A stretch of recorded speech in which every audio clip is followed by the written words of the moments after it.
Today's guest is, by most people's standards, a bit of a legend in the catfishing world. He's been quoted, featured, and written about in publications like In Fisherman Magazine, Catfish Now, Field and Stream, the list goes on. He was even a key part of the cast of that old school DVD, The Catfish Dream Team. Many know him as Big Cat, others go with Mr. Patterson. I just call him a friend. We are here at the home of Mr. James. Hey. Where have you been? I've been waiting on you. We need to get going. We need an intro. I got things to do. We need an intro. An intro. This is James Patterson. He's agreed to answer 50 catfish questions, and we're diving deep. We're not just going over the seminar crap that you guys are used to. We're going to get to know the man, the myth, the legend, and a little more. Oh my goodness. Okay, James, first of all, thanks for taking the time to do this. We do have over 50 questions to cover. I'm going to try to run through them so that we can go to lunch. But at the same time, we are diving deep. We are trying to get to know you and talk about catfishing. And the categories are about Big Cat, instructional and educational, gear and tackle, industry buzz, conservation and BS, and finally, one or the other. Are you ready? I'm ready. I'm James Patterson. My home waters is the Mississippi River right here at Memphis. I put in Mud Island, downtown Memphis, most of the time. And I have been fishing since I was 13, and I'm 71. It's kind of what I started out doing, and I just always enjoyed it. You know, it's been ever since this uncle of mine that lived on the Tennessee River took us fishing, me and my daddy fishing. We enjoyed it, and that's what I've just stuck with. Okay. I do other fishing, but catfishing is number one. There's going to be some beginners watching this at some point, I'm sure. I want to know a mistake that you made, let's just say the first couple years that you really buckled down and put all your focus on catfish, that other people should avoid making. I never did catch any big fish until 1978. I think 20 pounds is the biggest one I'd ever caught. And I fished the Tennessee River all that time. Now, there were still big fish in the Tennessee River, but we were using worms, catawba worms, things like that. And we'd fish everything from 5 or 6 feet deep to 30, 40, 50 feet deep. And it was the bait. Therefore, as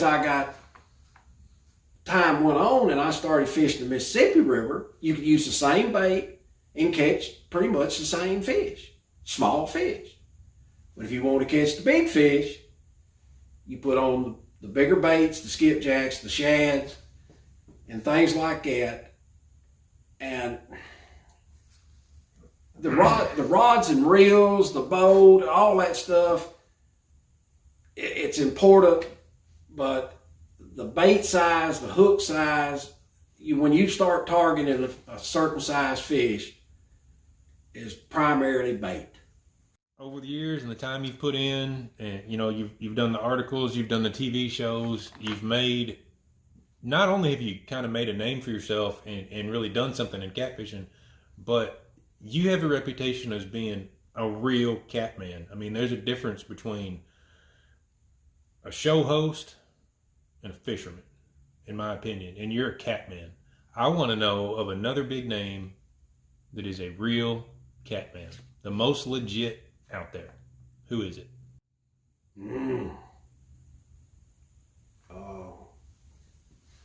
Phil King is one.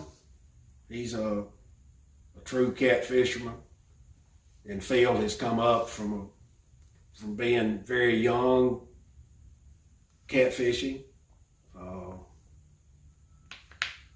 I mean, there's a lot of good cat fishermen, but Phil just comes to my mind as being quite a bit like me. He started young doing it, and they're still doing it. Okay. I'd have to choose the blue because there's more of them, and it seems like you catch more. Okay, James. Your first fishing memory that comes to mind, what is it? My first fishing memory, you talking about the earliest in life? Yep, first one. Well, my daddy took me down on the Forkadere River outside of the little town I was born and raised in. And we was going to fish off the bank. And I slipped on the muddy bank and slid in the river. And my dad tried to get me out. He finally got me out, but it's a wonder both of us hadn't wound up in the river.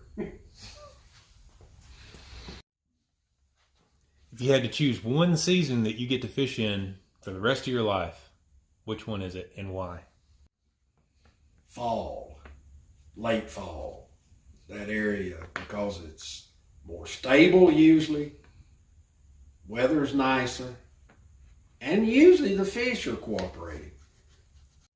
I've often heard you referred to as a bit of a pioneer for one thing in particular, and that is no matter if you call it bumping or walking or bouncing or drifting, it's really fish in the middle of these big rivers in motion along the bottom. People say you're a pioneer of it. That said, I want you to describe the ideal rod that a guy needs to fish these big, fast, deep rivers.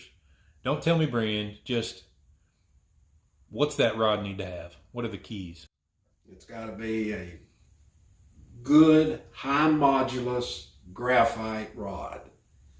That the higher the modulus, the more resistant it is to bend. You want a rod that doesn't bend real easy. You don't want a broom handle, but it will transmit through that rod to your hand and arm much better than a soft rod. You want it to bend, you just don't want it to be real flexible. Speaking of bumping, the MRM or Mississippi River Monster Tournament, it's pretty much thought of as a bumping tournament held here in Memphis. It's your home ramp.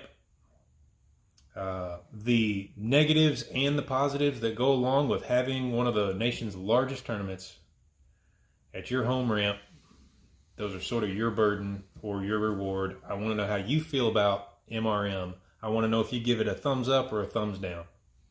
Well, I have to give it a thumbs up and a thumbs down, and not a slap in anybody's face.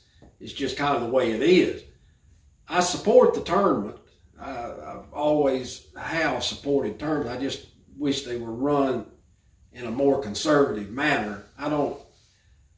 Transporting the fish all the way to the pyramid and then transporting them back to the river. I know they're doing probably the best they can. I just don't think the fish are surviving at a rate that I would personally would want them to. I just hate to see these big fish die after they're released. And of course we know that quite a few of them have. It's hard to keep a fish out of the water or on a trailer. When you're transporting these fish up and down the river in the boat, you're baiting them, you're beating them and banging them. Then you take the boat out, put it on the trailer, and you transport it, and it's hot. Usually it's hot. You're pulling that boat, you're waiting in line. I know the first tournament, the line was way over an hour long. And this is rough on these fish. It's a lot going on. It's a lot. I mean, I just think that catfish need oxygen. I think it should be mandatory that all boats have oxygen. And when you're running the river and you're transporting the fish out, done took the boat out of the water, that oxygen should be running. Sure, when you're in the water, if you've got a good flow of water through that tank, that fish is probably going to be okay. But, you know, everybody knows that these fish, they poop and puke in the tank. It creates ammonia. And that ammonia will kill fish. It takes away the oxygen. But that's the only hands down I can give to the MRM. As far as the rest of it, I don't have any problem with the tournaments. Let's talk about eating a catfish. I mean, we're not CPR Nazis here. We like to eat catfish. So, would you prefer to eat a blue cat or a flathead or a channel?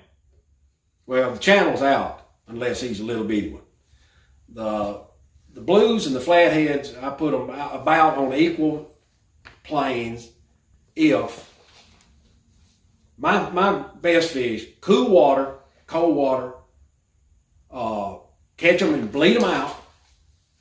Then after you've got them skinned or filleted, however you do your fish, trim all the red off, and either the blue or the flathead, either one, is delicious.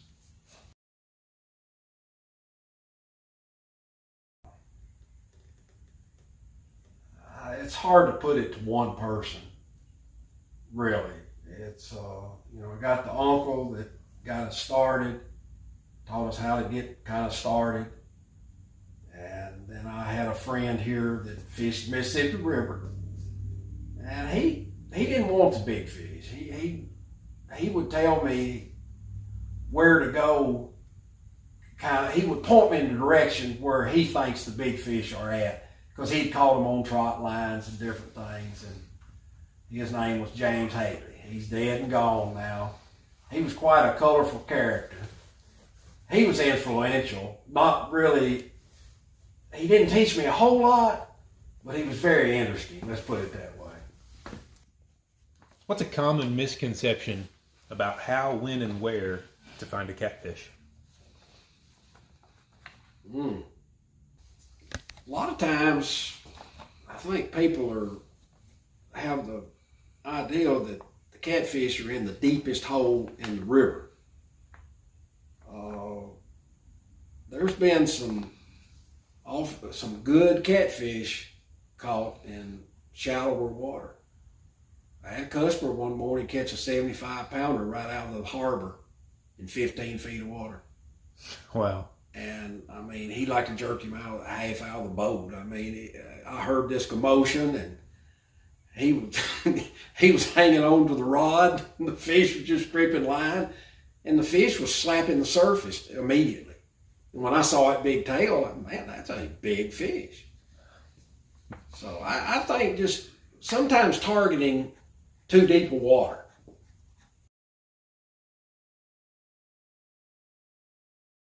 Well, I would see a slow moving current flowing into a deep hole with some cover and structure, and got plenty of good fresh bait. That would be my perfect fishing spot.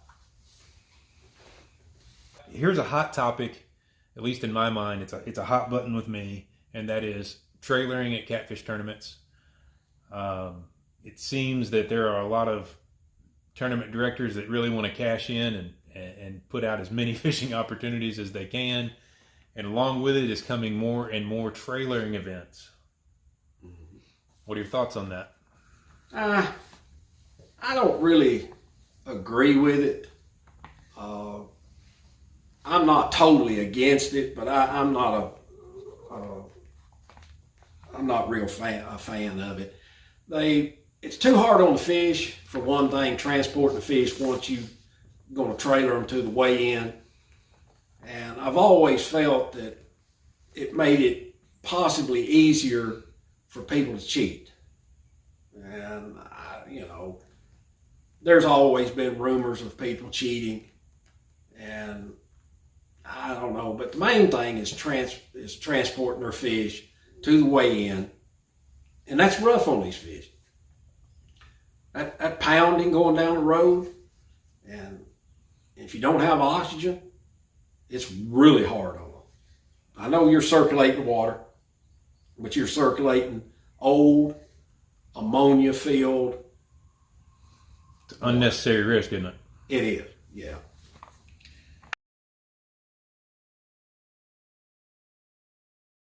if I had to pick one river to fish at my age from now on, it would probably be the Tennessee River because it's an easier river to fish.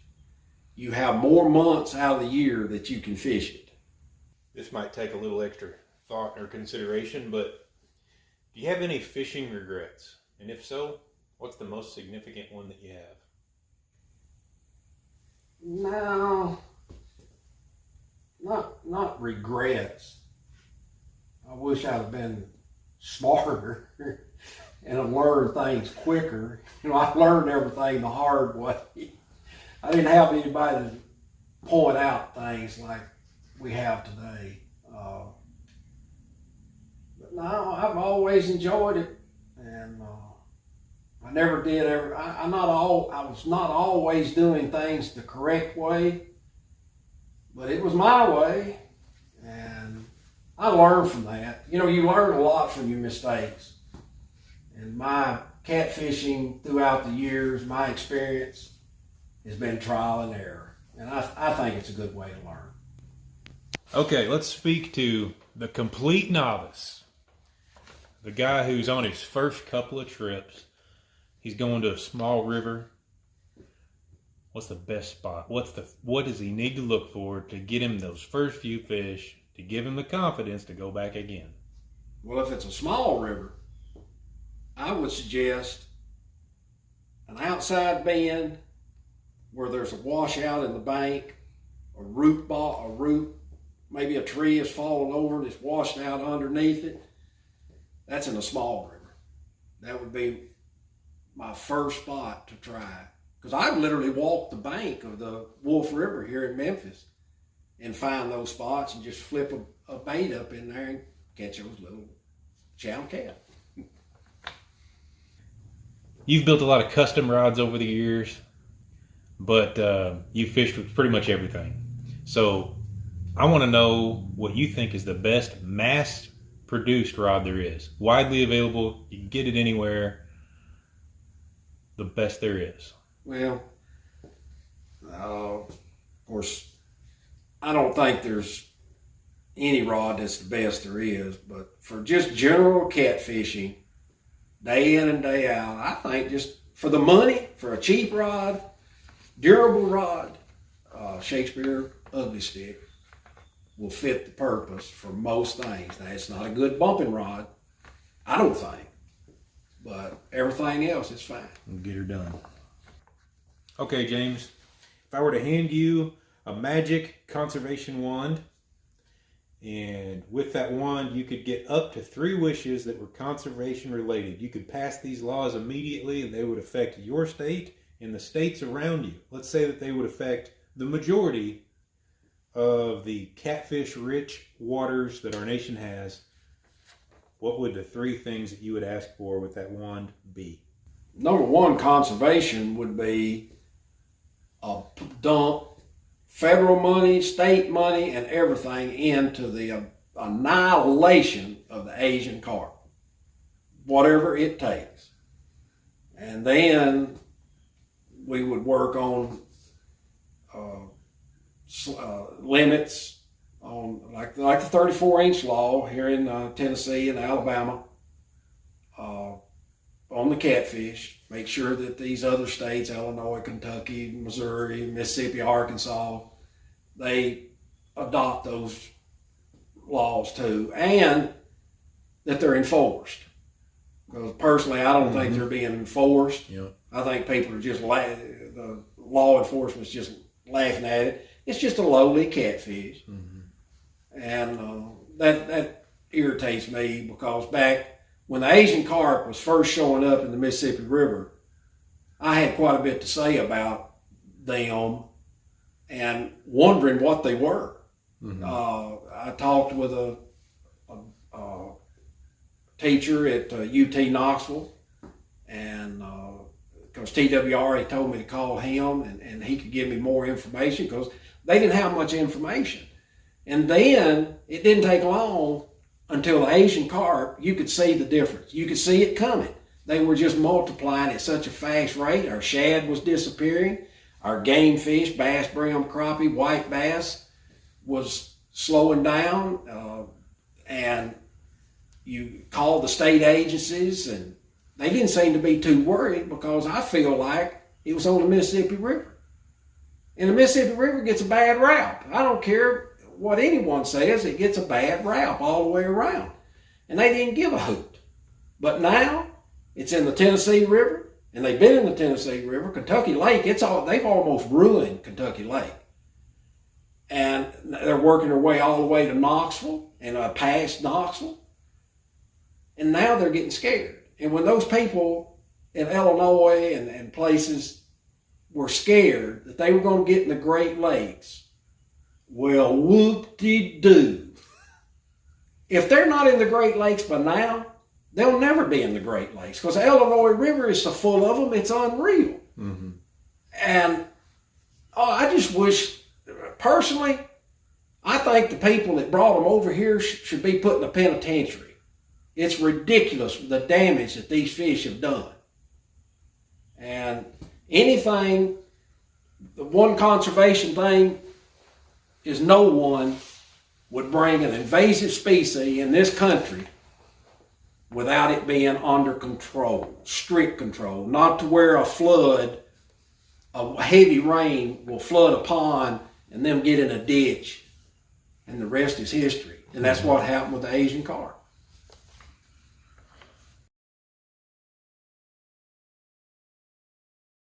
Well, I'd have to take saltwater if I could just do it.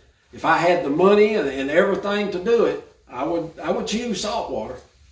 But I'll just probably stick with freshwater. Stick with the old catfish. Yeah.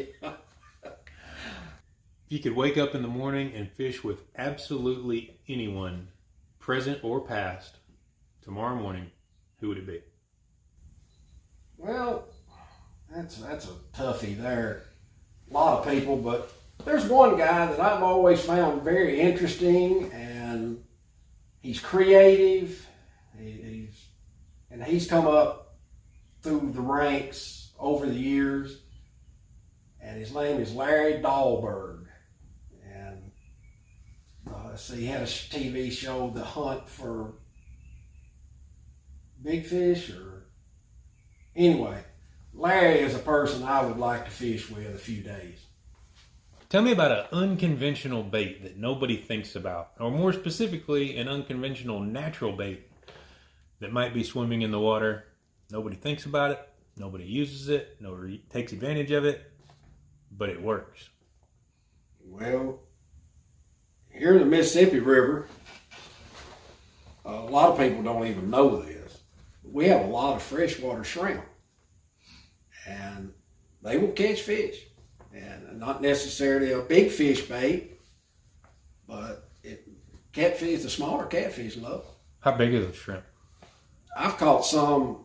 Whoa, that big. Okay. And most of them are about like this, tail and all, which is small.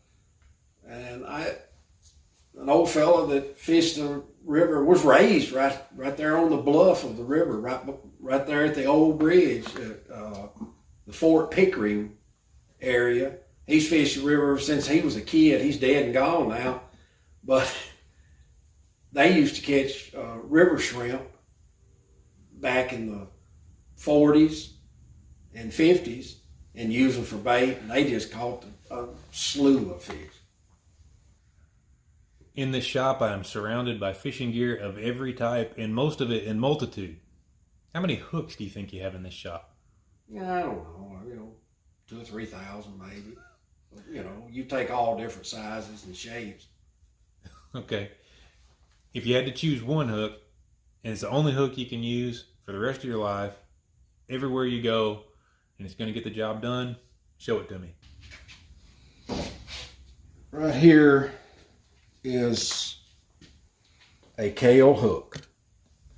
I have probably caught more fish on a Kale hook than any hook I've ever used. And I've used just about all of them. But this is an old hook because it's still the laser sharp. Most of Eagle Claw's new hooks are needle point. Of course, it's a bent eye. And I don't always use the bent eye. This just happened to be the one I grabbed. But that is a good hook. I mean, it is just day in and day out of all sizes, all the way from the little to the, well, they make them up to the 10-aught. 7-aught, 8-aughts are my favorite for big fish. And, you know, I've caught everything on a Kale hook. Okay, here's another hot topic of recent, and that's that 109 pounder that was caught at MRM this year and then ultimately went to Bass Pro. Tell me your thoughts on it. Well, I know a lot of people, they don't feel like that Bass Pro should have had the fish, but I don't have a problem with the fish being in captivity for everyone to view. I got a feeling that the fish probably was out of the river too long before he was put into the quarantine. He was weighed a couple of times. He was taken in and out of the live well a few times. I don't know if there was oxygen. I don't know. I don't have a problem. In fact, I think it's good for people to see these big catfish in an aquarium, to see what they really look like. I don't have a problem with them keeping a few of them. It's just you have to really take care of these fish. It's just hard to do. A big catfish is not a fish that you can just throw around. And, you know, I've heard people say you can throw them in the bottom of the boat, cover them with a wet burlap bag, and they'll be alive 6 hours later. Well, that's absolute bullshit. The gills moving don't mean anything, does it? No. And I mean, if you want to keep a fish alive, the winter's the best time to keep a fish alive. And I know I've probably killed some fish myself. I can't. You live and you learn. I didn't do things just right early on in my fishing. And I know I caught a couple of big fish one day, and I tried my best to keep them alive, but they didn't make it. I'm just 99% sure they didn't. What's the farthest you've ever traveled specifically to fish? Well, I took a trip one time to the Amazon River in Peru, and we fished for about 5 days. Didn't catch a lot of the big catfish we went after, but we had a great time. It was people were friendly, and it was that Amazon in that area that I saw was just like the Mississippi River. It so much of it reminded me of the Mississippi River. Mm-hmm. Of course, the trees were a little different. Yeah, town's probably a lot different. Oh yeah, we think we have poverty. And those villages, that was neat. I mean, those people, they were so friendly, and they had pet monkeys, and the kids were running around. When I pulled my hat off, they saw that I was bald-headed, and that was just so amusing to them. I don't guess they have very many bald-headed people. And my beard, the kids were calling me Papa Noel. Santa Claus. That's funny. Chad, I want you to show me your favorite anchoring rod in this shop, or favorite, let's say, general purpose catfishing rod in this shop. Let me see it. well, let's see. Are we going to be anchoring in heavy current? Are we going to be anchoring in slow current? Are we going to be using a 3-ounce sinker? Are we going to be using a 16-ounce sinker? I'll tell you what, let's go for the widest audience. Let's say it's moderate current and moderate sinkers. Yeah, well, let's go that route. It would have to be a medium heavy big cat rod. It's wore off a little bit. But anyway, that is one of my favorites. It's fiberglass. You know, you can tell it's got a pretty light tip, but it's got a lot of backbone. You know, you get on down in the backbone here, and you Wow. can tell that it's stout. And I've got several of these that I have stripped after I've just, you know, damaged the cork, maybe the reel seat, maybe the guides are bad. I just strip them, refinish them, rewrap them, put new handles and everything on them. And that's just always been just a real good fiberglass anchoring rod. Now, there's a lot of rods on the market today that are equal, you know. I'm not, because the Big Cat's not even made anymore. Mm-hmm. Just like I said earlier, you know, you've got Shakespeare. You've got a bunch of different manufacturers now.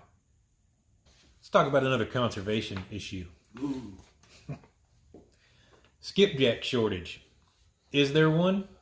Yeah. I really think there is, and I think it's related to a number of things. I think it's had the heck fished out of it. The other thing is the Asian carp, and because skipjack eat shad. Of course, all fish did or do, and the shad population has dwindled. But on the Tennessee River, Kentucky Lake in particular, the Asian carp have just about ruined Kentucky Lake, and that's from Pickwick down to Kentucky down. That's a long stretch of river. And we are not catching the skipjack at Pickwick like we used to. And I think it is attributed to overfishing, so many people selling them commercially, and the Asian carp. And they catch people every once in a while, catch them way over the limit still. Mm-hmm. I don't know, you know, they put a limit on them of 100. And that was about the beginning of the demise of them.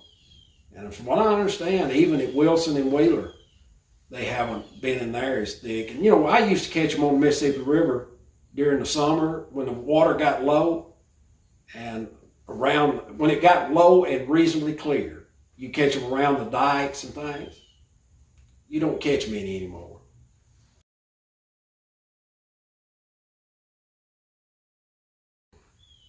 Now there, I'd like to have both, but it depends. I've had days when the carp would outfish skipjack, and vice versa.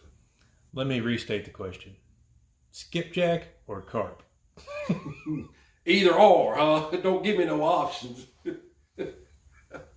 Fresh or frozen? Now, I'd probably take the fresh carp that I catch here in the harbor. Me too. Over the frozen skipjack. You ever had any close calls or scary fishing experiences? Well, I've had a guided trip. A young, newly wedded couple from northwest Oklahoma. And we got caught in a storm down below Memphis. That the storm developed 100-mile-an-hour winds, and they named it Hurricane Elvis.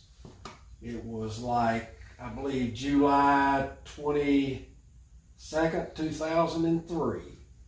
And if you don't think that won't draw you little butt tight, you just try it sometime. We could see it coming. And it was not forecast. It put 350,000 people in Memphis without power. And here I am on the river, just beginning a trip when it hit. Wow. Yeah. Cat fishermen should stop doing what immediately? Bickering. That's not what I expected. Like a bunch of old women. Not what I expected, but I like it. Yeah. Along with your tackle, what kind of first aid items do you gotta have in your bag or on your boat, depending on if you're a bank guy or a boat guy? Well, you do need a first aid kit. And hydrogen peroxide is something that is very important for infection. In fact, I had a dentist just recently tell me, he's a big fisherman, that he carries peroxide. Bleach. A little bottle of bleach. He says bleach will kill any germ. Well, he's right. But peroxide, when you get hooks in your hand or a fish fins you, pour that peroxide on there.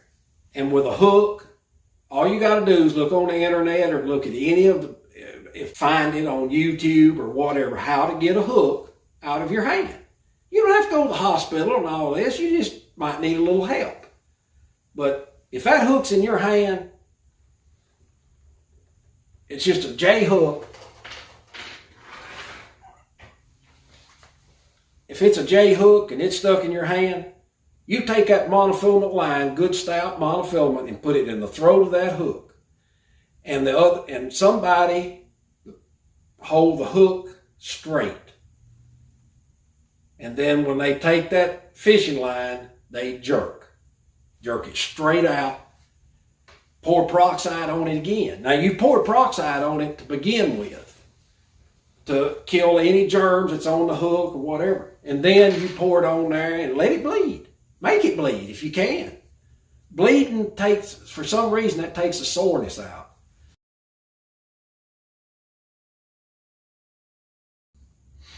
Well, I like braiding. Tell me about your personal best catfish. Well, 83 pound. I'm by myself, of course. I don't know why I can't be with someone where they can take good pictures, but I like to have never got him weighed. And I think he was close to 83 because I had a good scale.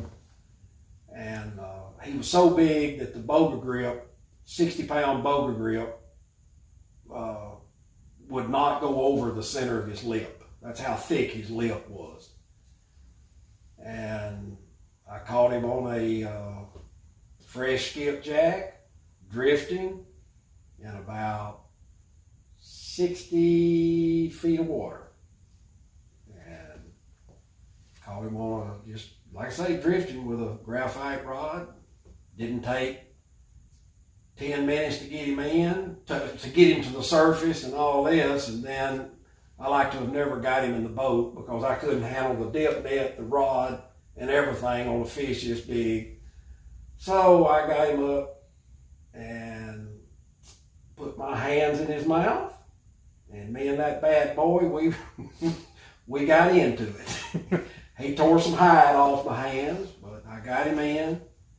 And then after I rested a minute or so, I tried to weigh him. And that was an effort. But I was a lot better shape then than I am now. I could not weigh an 83-pounder now. All right, we're going to speak to the new fisherman again. We're on a small river, small enough we can cast all the way across. It's the spring of the year. Water's just starting to warm up. What are the two baits that they need to consider first? Well, of course, I'm sure there'll be shad in the river. Shad guts is hard to beat in the spring. Channel cat, blue cat, even flatheads will eat them. And another bait, and red worms maybe. Red worms is good in the spring of the year. And you can actually catch flathead on a big old wad of red worms and blues. So okay. I'd say red worms and shad guts. Okay.